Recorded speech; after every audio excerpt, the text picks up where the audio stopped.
need to talk. I know everything. It's not what you think. You chose your freedom. Now face us. The text came through at 11:47 p.m. on a Tuesday. I was grading essays about the Great Gatsby, 32 high school juniors trying to explain why Daisy chose money over love, most of them missing the point entirely, when my phone buzzed on the coffee table. I'm flying to Cabo for my ex. Just like that.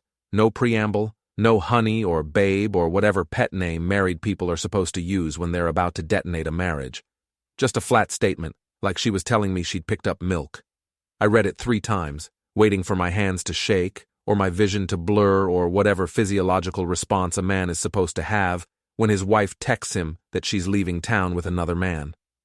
Nothing happened. I just sat there with a red pen in one hand and my phone in the other, listening to the ancient radiator in our rental clank and hiss. My first thought, and I'm not proud of this, was about grammar. For my ex, not with my ex. The preposition felt off, like she was bringing him a gift, delivering him somewhere. A Freudian slip, maybe. Or maybe I was losing my mind and fixating on syntax to avoid the obvious. I looked around our living room. It was the kind of space that had probably been charming once, back when this coastal town still pretended to be something other than a decaying tourist trap. High ceilings, original hardwood floors that creaked in all the wrong places, windows that overlooked the boardwalk and the gray Atlantic beyond. We'd moved here 3 years ago when Ariel's father offered her a position at his real estate company. Ground floor opportunity, he'd said, build something together. What we'd built was a marriage held together by routine and willful ignorance. I typed, "Okay, be safe." 3 words, measured, calm. The kind of response a reasonable person gives to unreasonable information. I didn't ask who the ex was, didn't ask when she was leaving or coming back, didn't ask if she understood what she was really saying. Because here's the thing about teaching high school English for 8 years. You learn to read subtext. You learn that what people don't say matters more than what they do.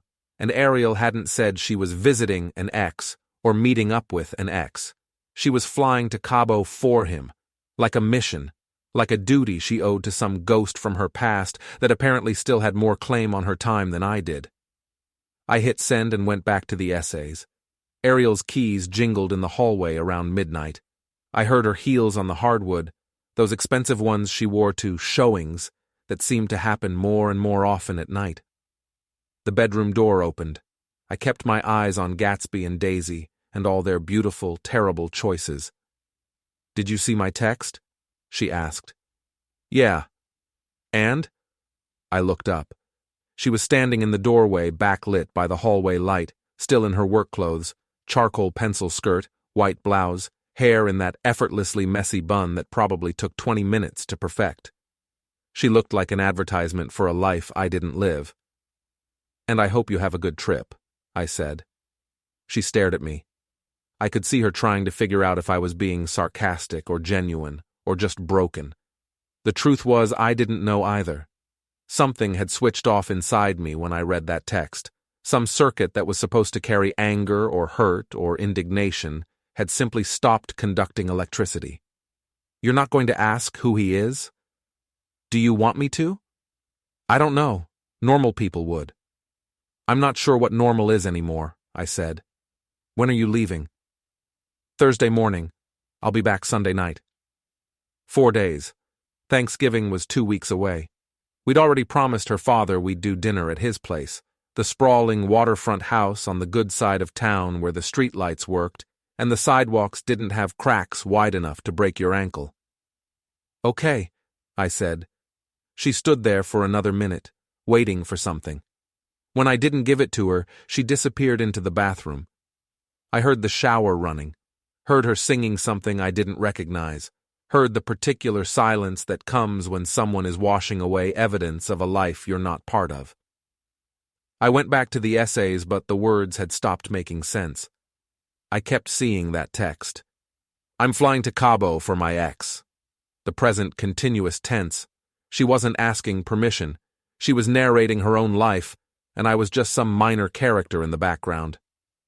The shower stopped.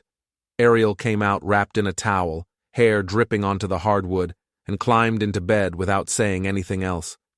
Within 10 minutes, her breathing had settled into the steady rhythm of sleep.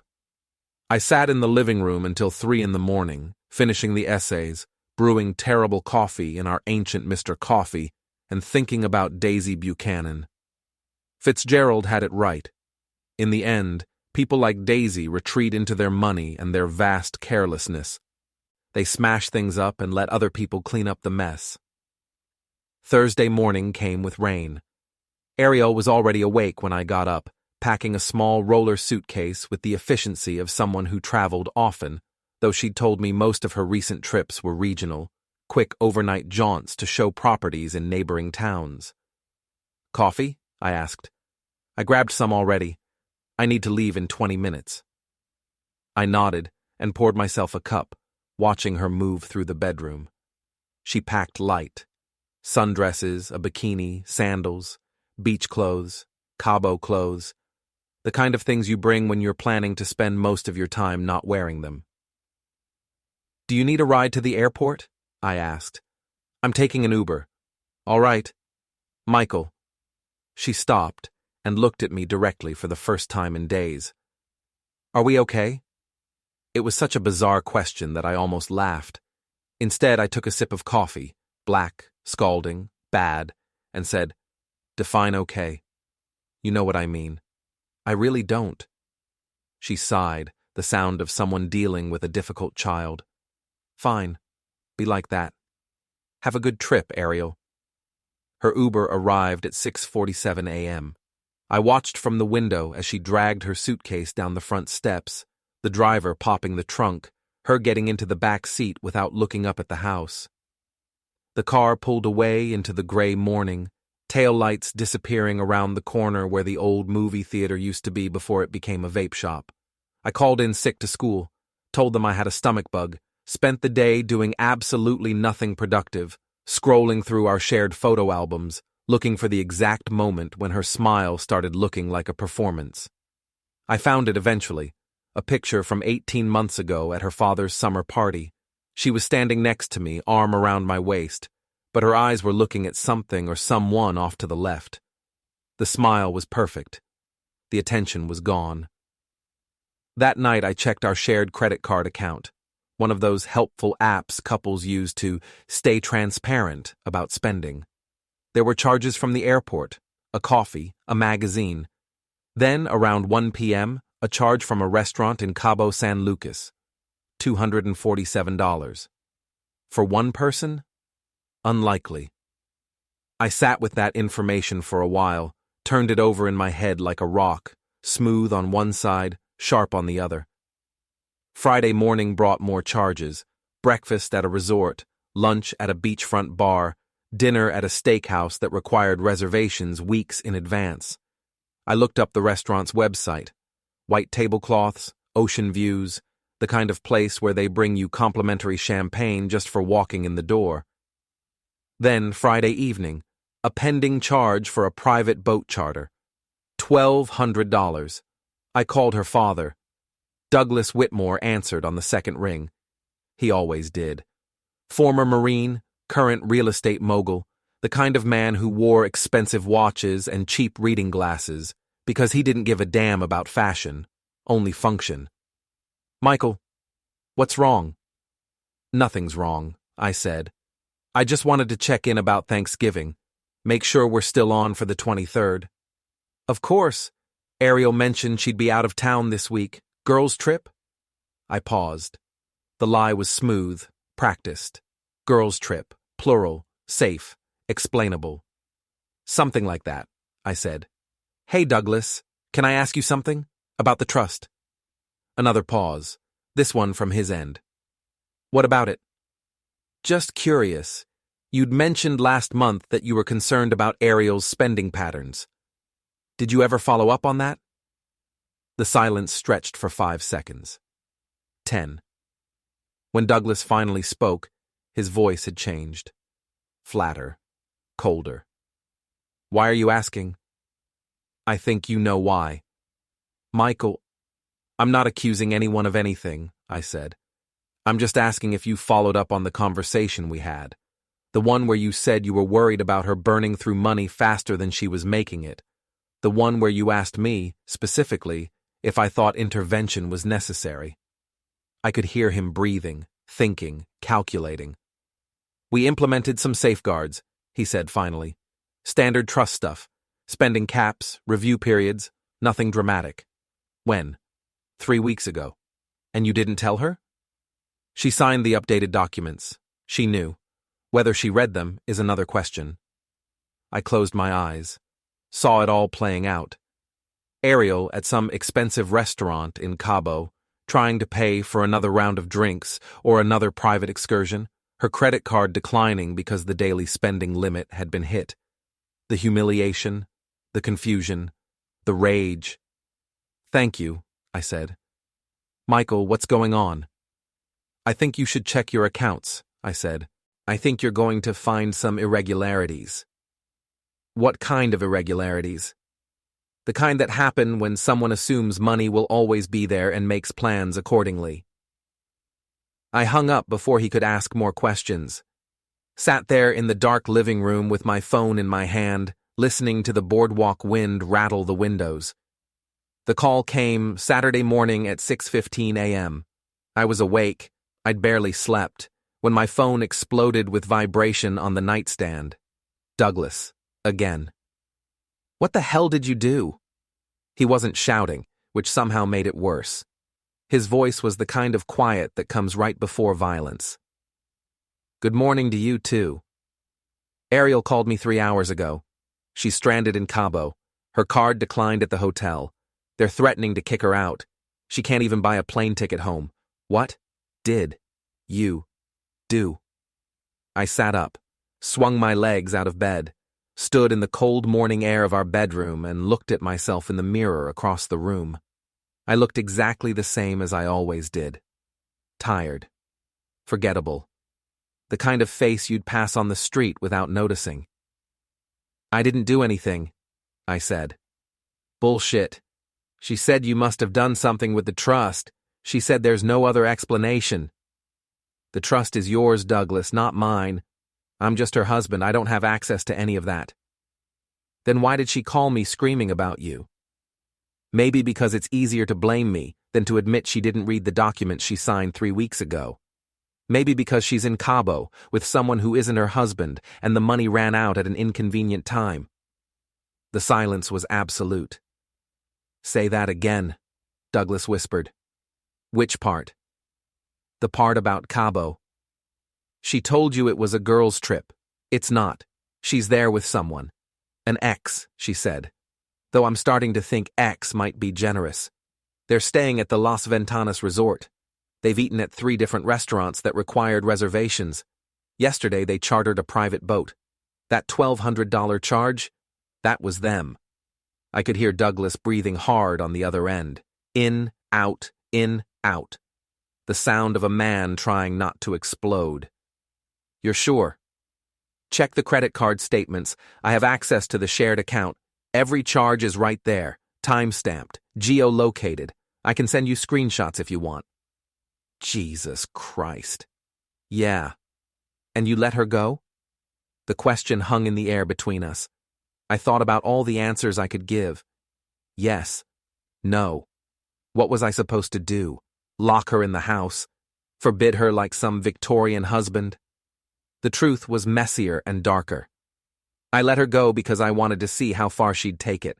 I wanted her to hang herself with her own rope. She's an adult, I said. She made a choice. Dear God. Douglas's voice had changed again, not angry now, scared. The trust. You didn't... I didn't touch the trust, Douglas. You did. 3 weeks ago, remember? Spending caps, review periods. I just made sure you knew it was necessary. If she keeps this up, then you'll have to make some hard decisions about her future, about the company, about everything. Another long silence. I need to go, Douglas said. I need to call her back. Figure out what the hell is happening. One more thing, I said. Before you call her. What? Ask her about the gym. Ask her about the charges from Apex Wellness Studio going back 4 months. Ask her who Derek Shaw is and why she's been paying for private training sessions 3 times a week since July. Who the hell is Derek Shaw? That, I said, is a very good question. I hung up, sat down on the bed, felt something dark and vast opening up inside me. Not quite pleasure, not quite rage. Something colder and more patient. I got dressed, made coffee, sat down at the kitchen table with my laptop, and started doing what English teachers do best: research. Derek Shaw wasn't hard to find. He had an Instagram with 15,000 followers, mostly photos of himself shirtless in various states of motivational posing. His bio read, wellness coach, mindset architect, building better humans. His studio, Apex Wellness, was located in the old arcade building on the south end of the boardwalk, the one that used to house a skee-ball joint and a fortune-teller booth before they shut down. I scrolled through his posts. Lots of sunrise photos, lots of inspirational quotes in that particular Instagram font that's supposed to look handwritten but obviously isn't. Lots of client testimonials from women with names like Ashley T. and Jennifer M., first name and last initial, the calling card of someone trying to stay anonymous while still getting attention. Then I found it. A photo from 8 weeks ago. Derek Shaw, standing on a beach at sunset, golden light, perfect hair, holding 2 cocktails. The caption, "Sometimes the best training happens outside the gym. Grateful for clients who become friends." In the background, blurred but recognizable, was Ariel. Same hair, same profile, same white sundress she'd packed for this trip. I saved the photo, took screenshots, started building a folder. By noon, I had a timeline. Ariel had started training at Apex in July, right after the summer party where her eyes had wandered off camera. The charges started small, group classes, $30 each, then escalated. Private sessions, nutrition consultations, something called holistic lifestyle design that cost $200 an hour, 4 months of receipts, 4 months of secrets. I made a sandwich, ate it without tasting it, watched the ocean churn gray and endless outside the window. My phone buzzed with a text from Ariel. "I don't know what you said to my father, but he's furious. We need to talk when I get back." I didn't reply. Another buzz, an hour later. "This is incredibly immature, Michael. Whatever you think is happening, you're wrong." Still didn't reply. A third buzz at 7 p.m. "Fine, don't answer, but we both know you're the one who's going to regret this." I turned my phone face down and went back to my research. Derek Shaw had a website. It was aggressively modern. Lots of white space, sans serif fonts, photos of attractive people doing yoga on beaches. His rates were listed plainly. Group classes $40, private training $150 hour. Transformation packages starting at $5,000. $5,000. I checked the credit card statements again. Found it. A charge from September 15th, $5,000.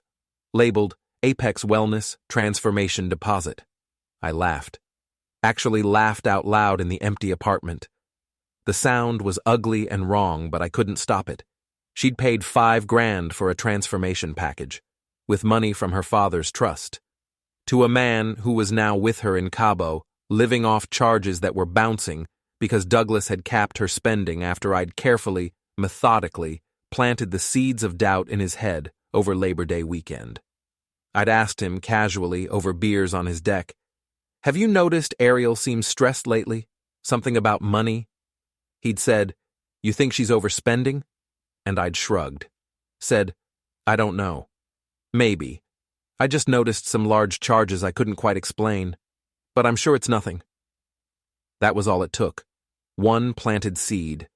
Douglas did the rest himself, calling his lawyer, updating the trust documents, implementing safeguards. All I'd done was point him in the right direction and let his natural paranoia take over. And now Ariel was stuck in Cabo with a maxed-out credit card and a wellness coach who'd probably expected her to bankroll a lot more than a 4-day vacation. Sunday evening she came home. I heard the Uber pull up at 9:30 p.m. heard her suitcase wheels on the front steps, heard her key in the lock. She walked in looking like she'd aged 5 years, hair tangled, face sunburned, eyes red from crying or rage or both. "We need to talk," she said. "Okay. You sabotaged me. You told my father things that weren't true, and now he's threatening to cut me off completely. Do you understand what you've done?" I looked at her. Really looked. Saw past the exhaustion and anger to something else. Fear. She was genuinely scared. "I told your father the truth," I said. "I told him you were in Cabo with someone who wasn't me. I told him about the charges, about the wellness studio, about Derek Shaw." Her face went white. "How do you—" "Shared credit card account, remember? The one you insisted we set up for transparency. Those sessions were legitimate. I needed help with stress management. At $200 an hour? He's a professional. He's a con artist with good abs and a ring light." She stepped closer. I could smell the airport on her. Stale air, recycled anxiety, cheap soap from a hotel bathroom. "You had no right," she hissed. "No right to go to my father. No right to poison him against me. I had every right. You're my wife. You told me you were flying to Cabo for your ex, and then spent 4 days running up charges on a card funded by your father's money. What did you think was going to happen? I thought you'd be an adult about it." She slapped me. It wasn't hard, her heart wasn't in it, but the sound cracked through the apartment like a gunshot. My cheek stung, my eyes watered. I stood there and took it and didn't move. "Feel better?" I asked. "Go to hell." "You first."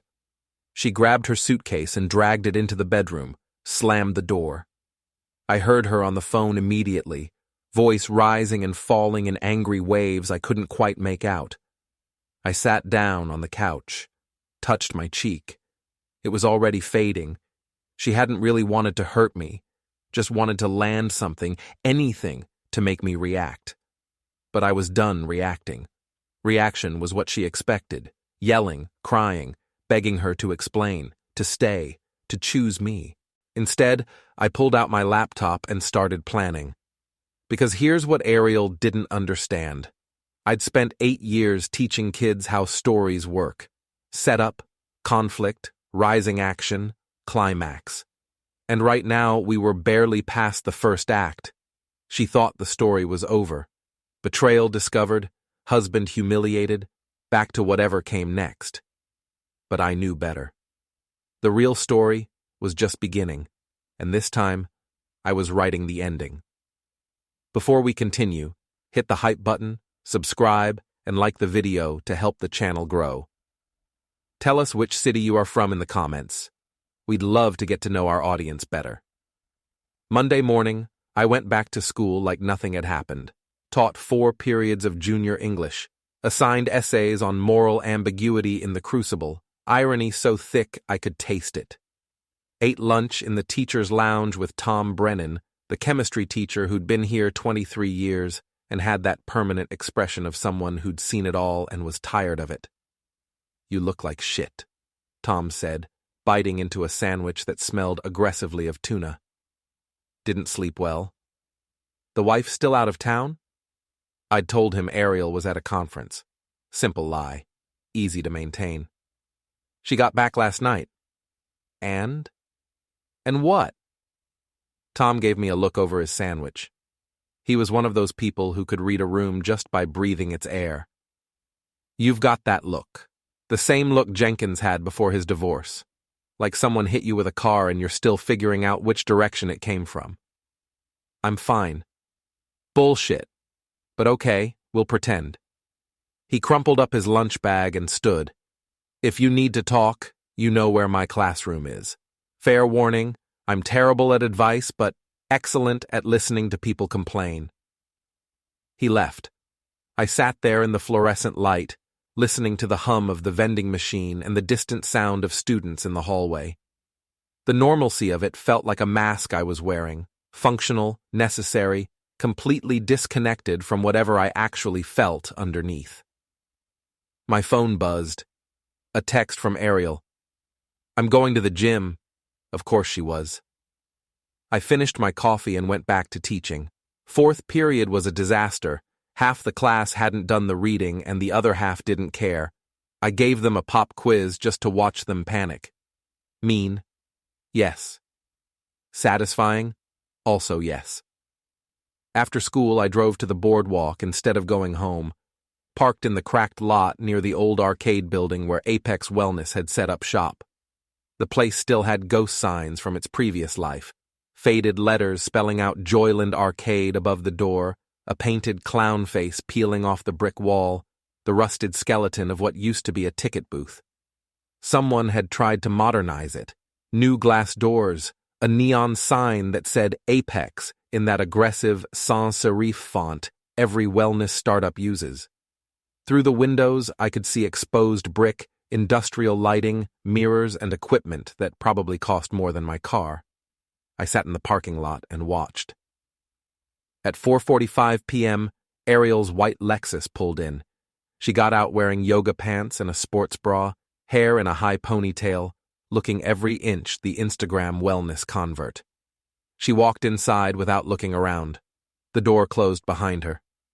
I waited. At 5:20 p.m., a silver BMW convertible pulled up. Vanity plate, Apex 1. Derek Shaw got out. He looked exactly like his photos.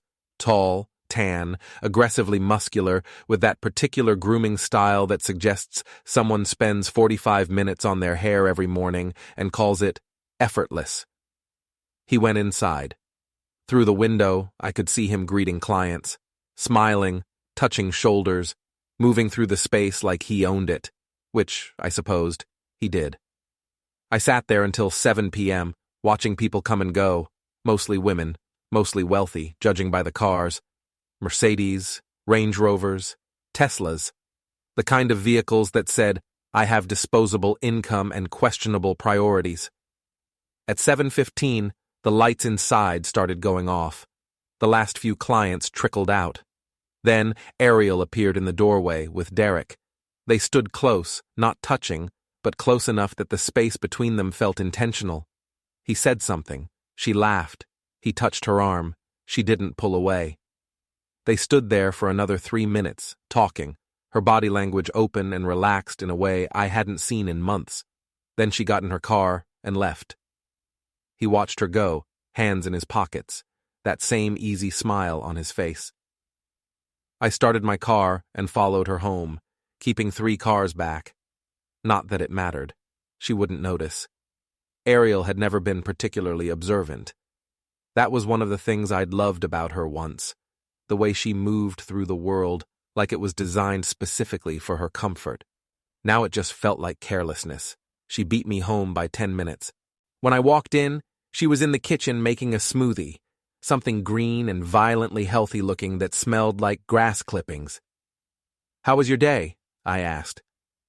Fine. Yours? Tedious. Graded papers. Broke up a fight about whether Abigail Williams was actually a victim. Who's Abigail Williams? Character from The Crucible. We're reading it in class. Oh. She poured her smoothie into a mason jar. I'm going to shower. How was the gym? She froze, just for a second, then turned to look at me with an expression I couldn't quite read. It was good. Why? Just curious. You've been going a lot lately. I'm trying to stay healthy. Is that a crime? Of course not. We stood there looking at each other across the kitchen island. The silence felt like a third person in the room, watching both of us, taking notes. Michael, she said finally, are we okay?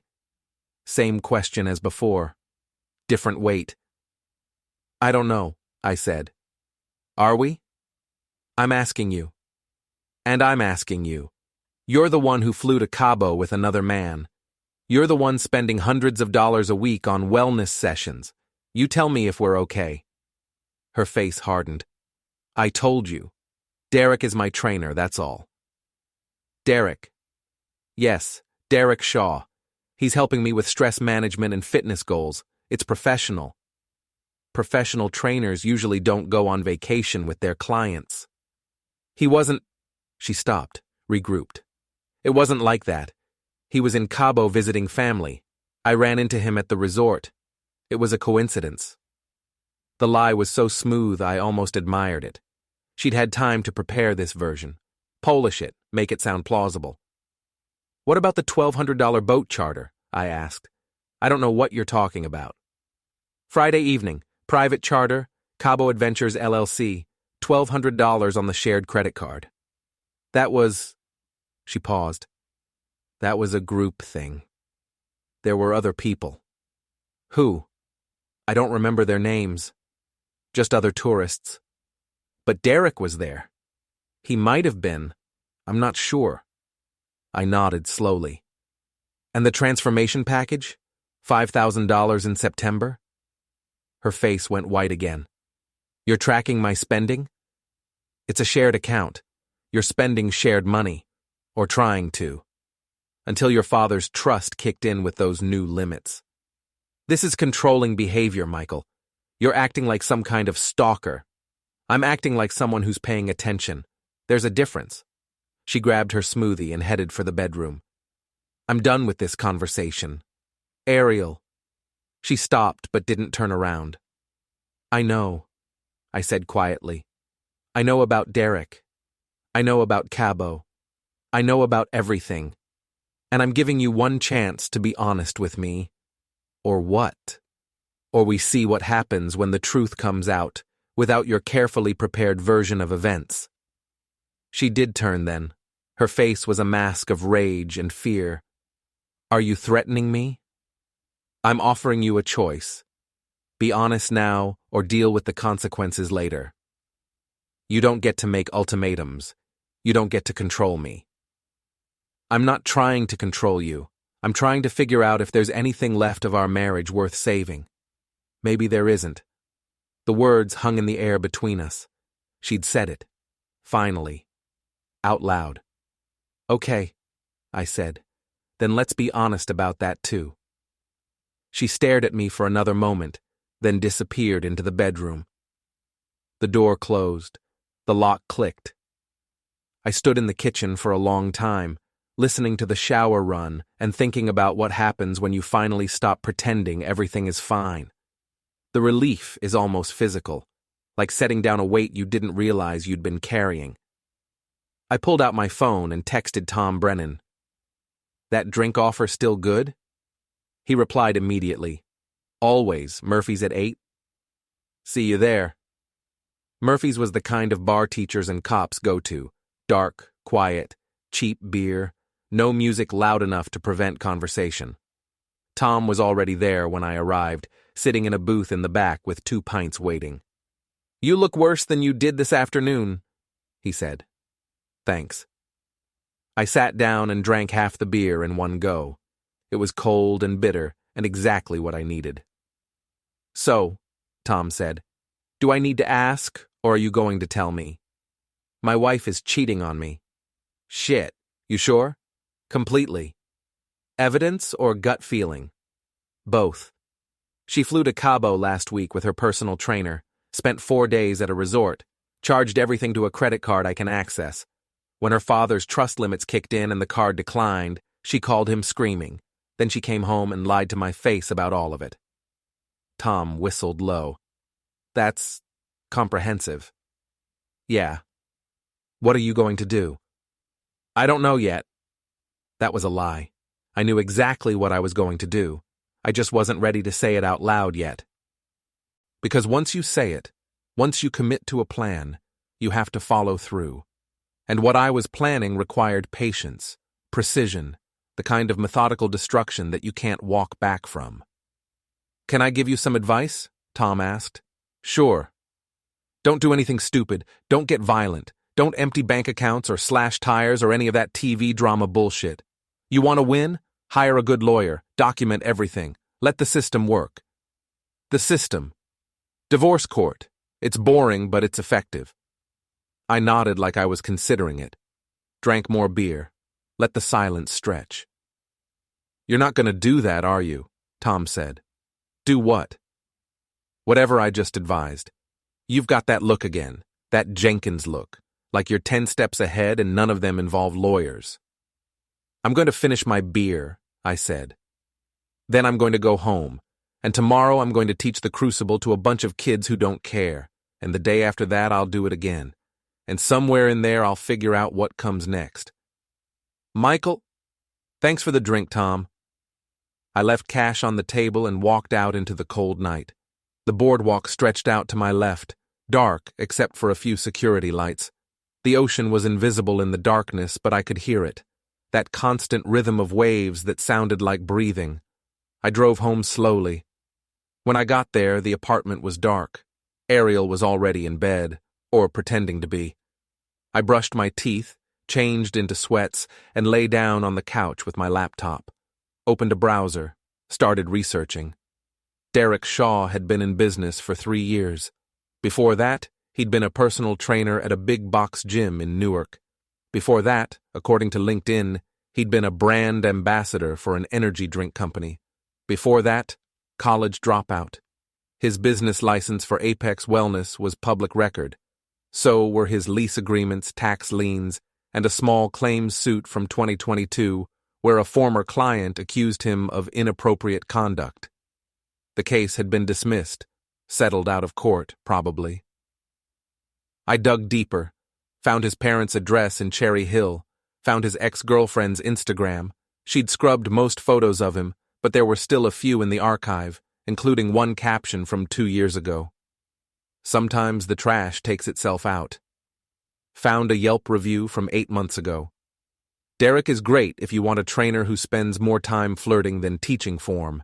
Not recommended if you're actually serious about fitness. Found another review. Results are good, but the vibe is uncomfortable. He texts constantly and makes comments about my appearance that feel inappropriate. Found a third. My husband doesn't want me going to Apex anymore. Make of that what you will. I saved everything, built a folder, cross-referenced dates with Ariel's credit card charges, made a timeline. July 15th, first group class. July 22nd, first private session. August 3, nutrition consultation. August 17th, $5,000 transformation package charge. September worse, weekend wellness retreat that I'd thought was a work trip. October 8th, 3 charges in 1 day from Apex. November 7th, 10, Cabo, 4 months, 26 separate charges, almost $9,000 total. I closed the laptop and stared at the ceiling. Thought about Ariel in the next room. Thought about Derek Shaw and his silver BMW and his vanity plates. Thought about trust funds and spending limits and women who review-bombed a business because the owner made them uncomfortable. Thought about John Proctor in the Crucible, standing in front of the court, trying to defend his name while everyone around him lied and performed and destroyed lives for their own benefit. But this wasn't Salem. This wasn't 1692, and I wasn't interested in martyrdom. I was interested in something much simpler, making sure that when the dust settled, I was the one still standing. I pulled out my phone and texted Douglas. We need to talk. Lunch tomorrow? He replied at 11:47 p.m. Noon, my office. I set an alarm and closed my eyes. Didn't sleep much. But when I did, I dreamed of courtrooms and crucibles and women who lied so smoothly, you'd almost believe them. I spent that night planning something I knew was stupid and doing it anyway because I was tired of being scared, tired of watching my mirrors, tired of feeling like Derek Shaw got to decide when and where this ended. If he wanted a confrontation, I'd give him one. But on my terms. Tuesday after school, I drove to Apex Wellness. The gym was still closed, the paper sign still taped to the door. But I knew Derek was inside. His BMW was parked in the back lot. I sat in my car and waited. At 6 p.m., the back door opened. Derek came out carrying a box of files and a gym bag. He loaded them into his car, then went back inside. I got out and walked to his BMW. Stood next to the driver's door and waited. He came back out 5 minutes later with another box. Saw me. Stopped. Waiting for you. You've got some balls showing up here. Yeah, I do. He set the box down, walked toward me slowly. He was bigger up close than I'd thought. 6'2", at least 200 pounds, all of it muscle.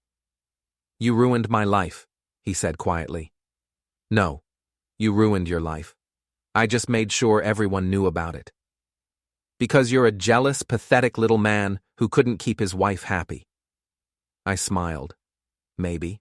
But at least I'm not the one losing everything. He stepped closer. "You think you're safe because you got Daddy Whitmore backing you? You think I'm just going to disappear? I think you don't have a choice." Wrong. He was inches from my face now. I could smell his cologne, something expensive and aggressive. "I have all the choices in the world, and one of them is making sure you regret what you did." Is that a threat? It's a promise. I didn't move, didn't step back, just looked at him and said, "Then do something about it." He shoved me. Hard. I stumbled backward into his car, caught myself on the hood.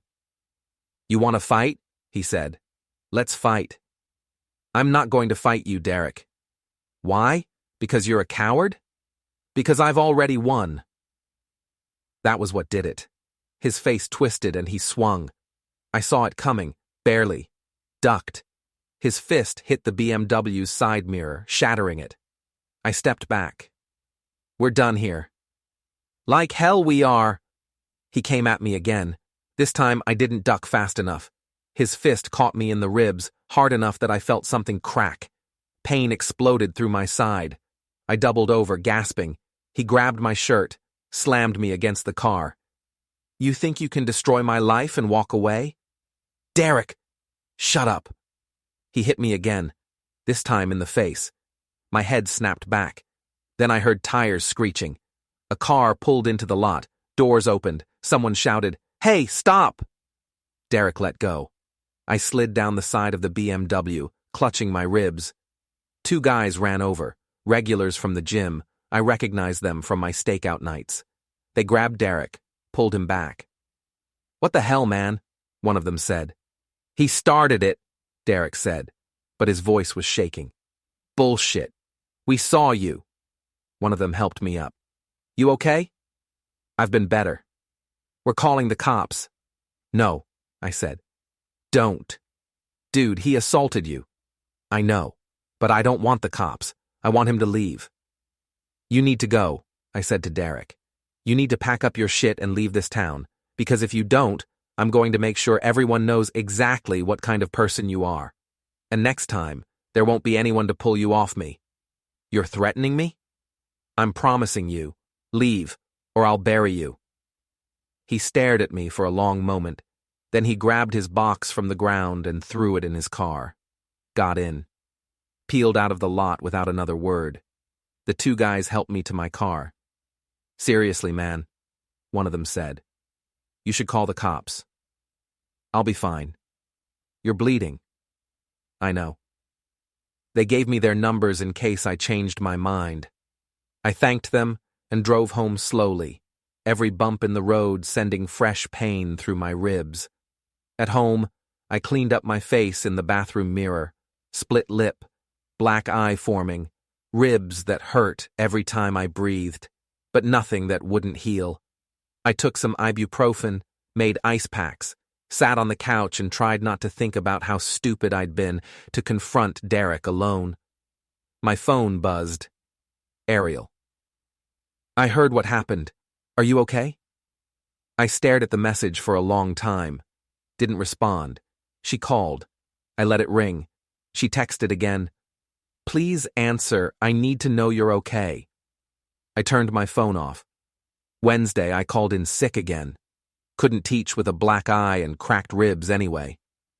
Spent the day on the couch, icing my injuries and thinking about what came next. Derek had assaulted me in front of witnesses. I could file charges, get him arrested. But that felt like playing defense. I wanted offense. I wanted him gone. At noon, Douglas called. "I heard about the fight." "It wasn't a fight. He hit me." "You okay?" "I'll live." "Good. Because we need to talk about Ariel." "What about her?" "She's trying to reconcile with you." I laughed, then winced because it hurt. She told you that? She called me this morning, said she made a mistake, said she wants to fix things. And you believe her? No. I think she's panicking because the trust is gone and Derek's falling apart and she realizes she bet on the wrong horse. So what do you want from me? I want you to tell her no. I paused. Why? Because if you take her back, she learns nothing. She spends the rest of her life thinking she can do whatever she wants, and someone will always bail her out. I don't want that for her, and I don't think you do either. I don't. Good. Then tell her no. Clearly, permanently. Let her live with her choices. What if she doesn't accept that? Then she'll learn the hard way. He hung up. I sat there thinking about Ariel, wondering what she was doing right now, wondering if she was at Derek's or somewhere else, wondering if she understood yet that there was no coming back from what she'd done. At 3 p.m., someone knocked on my door. I looked through the peephole. Ariel. I didn't open it. She knocked again. Michael, I know you're in there. Please open the door. I stayed silent. I'm sorry, she said through the door. I'm so sorry, I made a mistake. A terrible, stupid mistake. But we can fix this. We can work through it. I still didn't respond. Please, just talk to me. I sat on the couch and waited for her to leave. She stayed there for another 10 minutes, knocking occasionally, saying my name. Finally, I heard her footsteps retreat down the hallway. Heard her car start and drive away. I turned my phone back on. Found a dozen texts from her. Please answer. I need to talk to you. Michael, please. I know I hurt you, but I can explain. We can fix this. I deleted them all without reading past the preview text. Then I called Douglas. She was here, I said. What did you tell her? Nothing. I didn't open the door. Good. She's going to keep trying. Probably. Can you handle that? I thought about it. Thought about seeing her face through the peephole, looking tired and desperate, and nothing like the woman I'd married. Yeah, I said. I can handle it. Then we're almost done. Almost? There's one more thing we need to take care of. What? Derek Shaw needs to understand that he's not welcome here. That if he stays, things are going to get worse. I already told him that. I know, but I can be more convincing. Douglas, don't worry. I'm not going to hurt him. I'm just going to have a conversation. He hung up before I could argue. Thursday, I went back to school, ignored the stares from students who'd probably seen the Facebook drama or heard about the fight, taught classes, graded papers, tried to pretend my face didn't look like I'd been hit by a truck. Tom cornered me after 6th period. Jesus Christ, Michael. It looks worse than it is. Katie said Derek assaulted you. He did. Did you file charges? No. Why the hell not? Because I don't want to drag this out in court. I want him gone. Filing charges just gives him a reason to stick around. Tom shook his head. You're playing a dangerous game. Yeah, I know. What if he comes after you again? He won't. How do you know? Because Douglas Whitmore is handling it. Tom stared at me. You're letting your father-in-law fight your battles?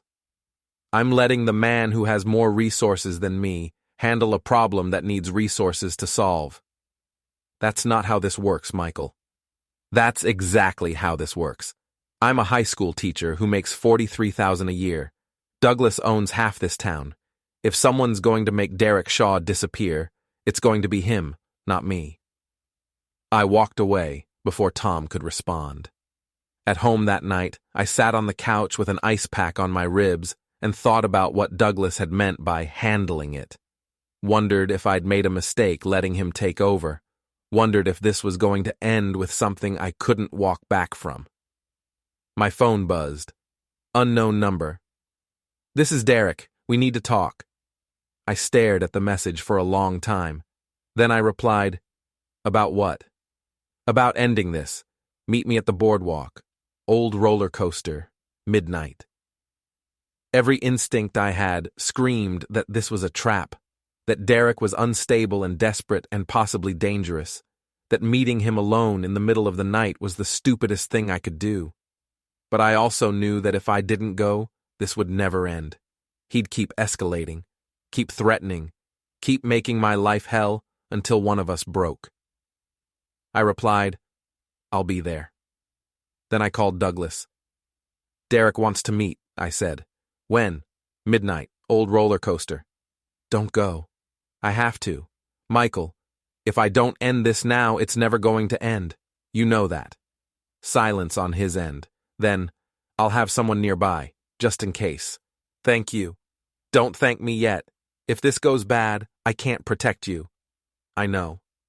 I hung up and tried not to think about all the ways this could go wrong.